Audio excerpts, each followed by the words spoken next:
Hello, everyone, and welcome back to Pokemon Legends Arceus. We're fulfilling a few more quests and going back to areas we couldn't go to in the first time because we didn't have surf. Excellent. Oh, look. You said that I was really traveling from the side of a mountain. I was like, yeah, now that I have surf, I can climb the mountain. I was like, what? Boat. Boat went up the mountain. That looks Oh, I'll never forget boat. that looks dangerous. Like it's a good job it was raining when you did that. Like what the hell? Fire monkey climbing trees. Wait, do Pokemon models reflect the weather too? Because unless your character is considerably shiny because it's raining outside. Yeah, the Pokemon models don't very much, but your character does. Okay. That's If kinda it weird. did, there would be a lot of steam rising from that tail. Yeah, that's what Do you I wanna guys see. remember the good old days when a Pokemon with a flaming tail would die if the flame ever went out? I mean, wasn't that only confirmed with Charmander, Yeah, though? but Yeah. you can use Charmander underwater in Gen 3 and he's fine, so don't think about it too much. Yeah, because my Charmander ain't no bitch. Yeah, so just remember, guys, when John's in the hospital, dying of, a pancreas disease, we're going to be like, oh, John, why don't you just get up? And he's going to be like, my pancreas ain't no bitch. I also hope that's what I get diagnosed with. A pancreas Sorry, John. disease? You got pancreas disease. Oh, fuck me. Not pancreas disease. Wouldn't that just be diabetes or something? I thought diabetes was like kidneys. I'm pretty sure it involves the pancreas at some point. I don't even know what the pancreas does, so, Well, this is why we have Google at our fingertips. Hang on. All right, Google. I have to... Diabetes is described as a disease in which the body's ability to produce or respond to the hormone insulin is impaired, resulting in abnormal metabolism and carbohydrates and elevated levels of glucose in the blood and urine. Yeah, so that's kidneys. It's Yes. kidneys. I'm pretty sure the pancreas is involved in that whole process, though. Yeah. Uh, I would not be wrong, damn it. I swear I read something about this very recently, and I'm like, that's why it popped into my head. Damn it, I'm not a doctor. This is Damn not it, medical Jim, advice. I'm a commentator, not a doctor. Wait. So question for you guys. When you're playing like RPGs or adventure games and whatnot, and you get such and such ability that you can theoretically go back and backtrack to all the areas and find a whole bunch of shit, do you actually go and do that? Or do you just continue going on with the plot? Depends on the game. Because like 9 times out of 10, I go back and try to find everything every time I get a new ability. In recent times, I've tried to keep things in a more orderly fashion because I don't have time to do everything I would want to do in one sitting. So I'll generally try to do the backtracking all in one go, and I'll do that when I'm most in the mood to go revisit that area. It also depends on like how the game handles travel, because in some cases you can fast travel to your heart's content and just go wherever the hell you want to go, and that's fine. You can pop back for a quick revisit and then pop back to where you were. No muss, no fuss. On the other hand, there are games where, the act of travel is itself a bit of a production. So I'll generally organize things around where I am and where I plan to be later. Okay, because I'm thinking this is often the case in like Zelda games. Whenever I get a new item, I always go back and check everything just in case there's something that new item can do. I remember this was actually a big thing in Twilight Princess where I'm like, oh, I've got the hook shot. That means that now I can go and do all of these things that I saw hook shot things for. But turns out half of them require the double hook shot. So I'm just walking around and finding things that I still can't do anyway. And I'm like, oh, man. The other thing is like whether or not the game lets me leave notes on the map, for example. Oh, dude, now that I've experienced games where you can even just leave like little marks on the map, going back is so hard. Well, in Baldur's Gate 3, for example, again, you can just drop a note on your map and type in a little quick message to yourself, like, over here's a gap with a chest on the other side, but I can't jump it without a jumping spell, so come back here when you get a jumping spell. That sort of thing. Even just something like Hollow Knight, where you can just like put little like markers on the map to remind yourself of stuff to come back to later. is so helpful for me. So when I'm playing older games, it's often actually I can bring up a specific example in like Aria of Sorrow. There's an area fairly early on where you'll see a sword up on a ledge that you can only get when you get the bat. And I never remember to go back there and get it because by the time I get the bat, I'm too busy doing other shit. Even if I'll walk right by like 3 rooms where that thing is. I think I had the same thing going on in this game as well, where I kind of just had to explore the whole area again because I couldn't leave marks on anything. No, actually, this game might have a marking system. I don't really remember. It's been a long time since I played it. This game has markers, yeah. Oh, A okay. level 16 Magikarp. You know, back in my day, these fuckers were always level 5 when you caught them. Sometimes you'd get the rare level 15 Magikarp so that it would try to tackle at you half the time and splash the other half. But No, back in my day, they were always level 5. There was no level 15. Even if you encountered them in high-level areas, they would still be level 5. Bastards. I will say, though, one thing that Ryan's playthrough is really showing is that it's very easy for your Pokemon to get over-leveled in this game. I mean, it's very easy in a lot of the newer games with the EXP share, but turning off the EXP share just makes the game so much slower that I don't think that there's really a good fix. It's either you're pretty tediously swapping your Pokemon over and over to make sure that the lowest leveled one gets the EXP and making your battles take longer, or your battles go smoothly and you're overpowered for every fight. I think the EXP share in Scarlet and Violet's case is a bit overkill, to be honest, because for EXP grinding, you really the real quick fix isn't EXP share. It's send your Pokemon out and have them tussle with the wild Pokemon and quickly win. And that's a quick way to gain anything EXP. But when you have that plus EXP share, it's just why do I even play RPGs anymore? That's part of why I had a team of 10 Pokemon, was because I felt like I was too strong and I needed to split it up more evenly among all my different options. But the other drawback of EXP share, though, is that it shares the EVs as well. Oh, it does? I did not know that. It does. It absolutely does. That's why I said you had to put your stuff in the box when you're training EVs.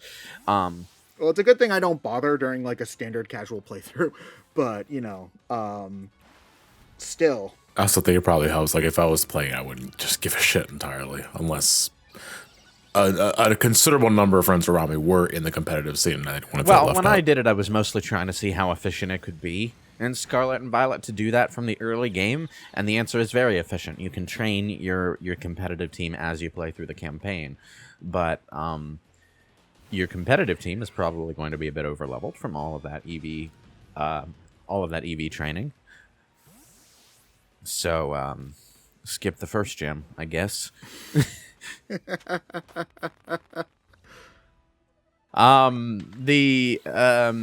The other thing, though, in Scarlet and Violet is that you can find Pokemon for every EV you could possibly want just around the main hub town.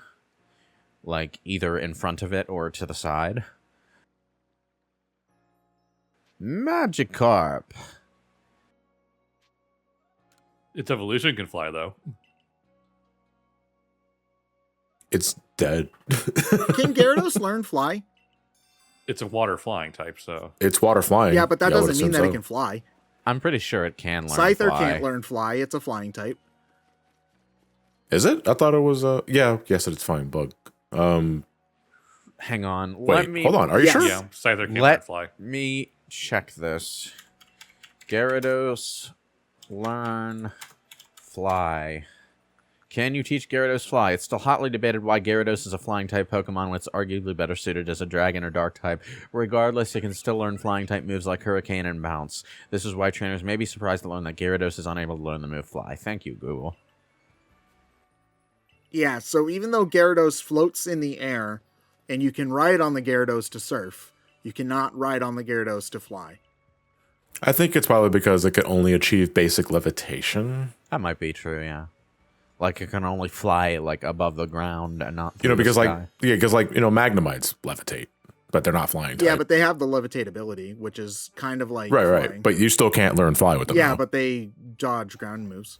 Well, it's like the Yeah. the basic mechanism by which this biomechanical organism achieves flight is actually a type of flight that repels them from the ground, so they can only repel themselves so far from the ground.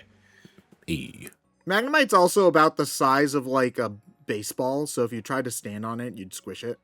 But you know, I mean, you can. Wouldn't stop me. People ride fly, Pidgeys. Yeah, so you fly on Pidgeys. Pidgey's a bird, John. Don't be stupid. All right, sorry. It's like a speeder car versus an X-wing in Star Wars. At least until Attack of the Clones made the speeder cars just be able to flat out fly. Never understood that. The technology was way better in the Republic era. I thought that Coruscant just had like its own different kind of cars that just. It might actually have like its own like multi-tiered highway system that supports the car traffic. I don't know, but you know, it's a giant planet made of city with like one bit of its own organic. How did Coruscant people on Coruscant eat before space travel was introduced? I'm pretty sure before space travel was introduced, it was an actual planet.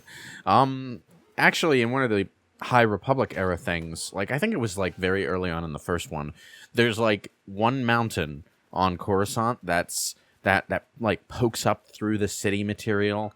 That's like the only rock on the planet that belongs to the actual planet that you can touch anymore. And that's how far gone that planet is in terms of global city urbanization. And it's like almost a holy site to the people there. Like they'll go and touch it for luck and stuff. It's great. I like that idea. It's too bad that novel series is highly inconsistent, but you know.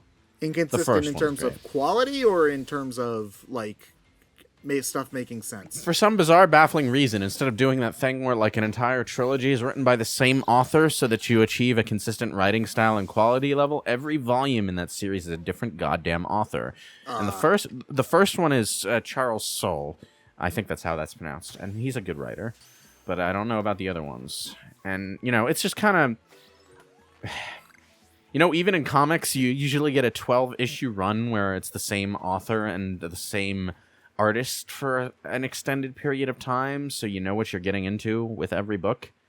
But when you change it up every single issue, it gives me flashbacks to trying to follow Superman back in the 90s, when it was like you have to read an issue of Man of Steel, and then an issue of Man of Tomorrow, and then an issue of Adventures of Superman or whatever, and it's all like, and like every individual series has the same artist and writer, but it's a different one for each one, and the storylines jump from series to series because they each release a week apart from each other.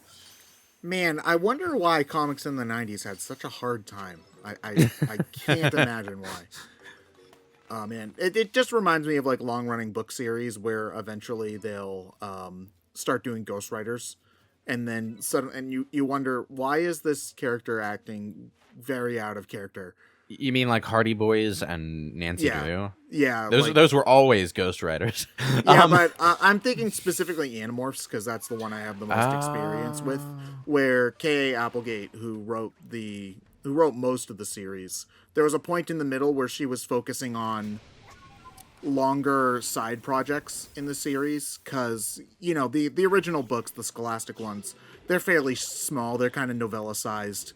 You know, you can, as an adult, you can read them in like 2 hours or less, usually. And she was working on longer, more actual novel-length stuff at the time. And so the main actual series books were often given to ghostwriters, some of which it felt like they never read the previous books.